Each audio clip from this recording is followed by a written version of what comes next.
Hi guys, Dr. B here. So this is the first part of chapter 1. I'll probably break it up into 2 or 3 sections. So we're going to talk about genes to proteins, how we get those, and then also gene regulation and structure later on. We'll also talk about different types of mutations. Again, that's kind of the fun stuff, if you will. So we'll see how it goes. So things to remember. Traits are determined by proteins that are built according to instructions coded in DNA. Proteins are, however, are not directly built from DNA. In fact, they come from something else first. So what's involved is something called ribonucleic acid, or RNA. It's a little bit different than DNA in a couple of ways. So first of all, DNA we talked about is double-stranded. RNA, however, is single-stranded. DNA nucleotides contain ribose, while DNA contains deoxyribose. So there are two different types of sugars. Remember, if it ends in OSE, it means it's a sugar. Also, RNA doesn't have thymine. In fact, it has uracil. Remember, we talked about it with our, not an acronym, I guess, but our cut a pi. So cytosine, uracil, thymine are pyrimidines. So uracil, like I mentioned in the previous video, is actually related to RNA, while thymine is related to DNA. So like we talked about before, thymine and adenine base pair. So in RNA, uracil base pairs with adenine. Star that. And start this whole slide actually, the differences between DNA and RNA. So notice how the sugars are different. Deoxy right here means that an oxygen is removed from the ribose, from the sugar, so deoxyribose.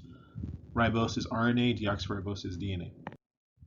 So there are 3 types of RNA which we will cover in this lecture.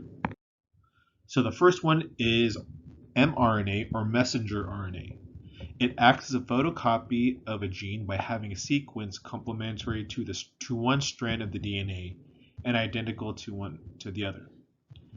You can think of it as a busboy, and it carries the information stored in the DNA in the nucleus to the cytoplasm, where ribosomes can make it into protein. Remember, this should sound a little familiar when we talked about this before when we talked about parts of a cell. So we have mRNA carrying information from the DNA and the nucleus to the cytoplasm, where the ribosomes are. Ribosomes, maybe you'll remember what organelle they're found on. Ribosomes are found on the rough ER, or rough endoplasmic reticulum.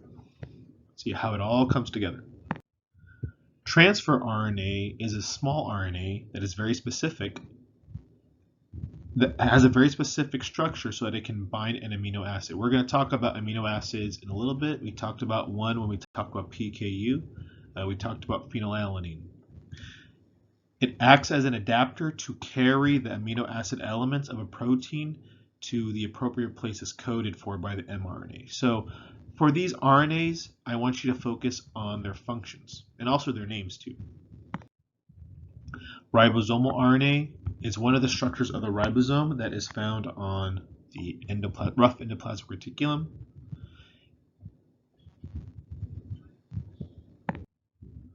So here's a basic idea of what's going on. You have 2 major steps in protein synthesis. You have transcription and translation. So gene expression, protein synthesis, this is the entire process by which proteins are made based on information encoded in DNA. So transcription, translation. Star this too. So what happens? You have to know, remember we talked about different types of enzymes? Helicase in DNA synthesis, helicase unzips or unwinds the double helix, and DNA polymerase adds on nucleotides and also proofreads. Remember how I mentioned, there probably is going to be a different one. If I have DNA polymerase, I probably will have another type of polymerase. So RNA polymerase binds to the gene's promoter, and it helps to unwind. So notice how in transcription, RNA polymerase has two functions, and it is the one that actually unwinds the double helix in transcription. Okay, star that. In transcription, so step 3, RNA polymerase also adds RNA nucleotides. So it kind of behaves like DNA polymerase, but not really. So this follows base pairing rules, except that uracil pairs with adenine, so that means that cytosine pairs with guanine. A and U, I don't know how we're going to remember that, but C and G, A and U for transcription. RNA polymerase is the one that does this. In DNA synthesis, which occurs in the S phase, that is done by DNA polymerase. Start this too. We're going to talk about this probably. So when RNA molecules are added during transcription, they are linked with covalent bonds. We talked about that before. Covalent bonds, they're formed by sharing electrons. As RNA polymerase moves down the strand, a single strand of RNA grows. Behind RNA polymerase, the two strands of DNA close up by forming hydrogen bonds between complementary bases. So remember we talked about how A and T have 2 hydrogen bonds, while C and G, that's so ugly, have 3 hydrogen bonds. So again, differences from DNA replication. Okay, so we kind of talked about it already, but the resulting molecule is RNA, and you use a different enzyme, RNA polymerase, and you're linking RNA nucleotides. So meaning not thiamine, but instead uracil. So transcription in prokaryotic cells occurs in the cytoplasm because there's no nucleus, and transcription in the eukaryotic cells occurs, in the nucleus. Oh, well, I didn't realize I cut that off on the bottom. So just kind of a interesting note. So Amanita phalloides, so death cat mushrooms. It sounds like something from sounds like an anime or something. Anyway, one of the poisons, the main reason I'm showing this, because one of the poisons, what it does is that it actually binds to an RNA polymerase. So that means it's going to mess up. It's going to cause a problem with transcription. It prevents liver cells from making RNA and protein, so you can't make any more, and you eventually will get liver failure, and that's supposed to be death. So don't eat them.